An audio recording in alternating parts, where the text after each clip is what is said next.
Good morning, this is Scott, Ranger's daddy and Ranger's in the car. We just got water, and this is an update on the Seventh-day Adventist Church construction.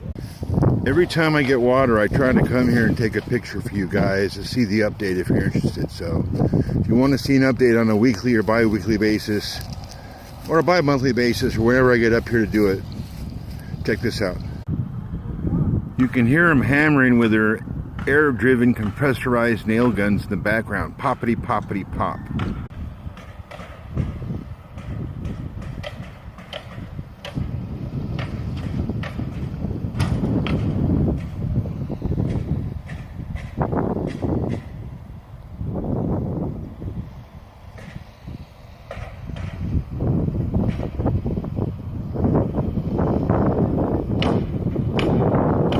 Well, it's going to start raining here in the next hour, so we're getting out of here. You saw basically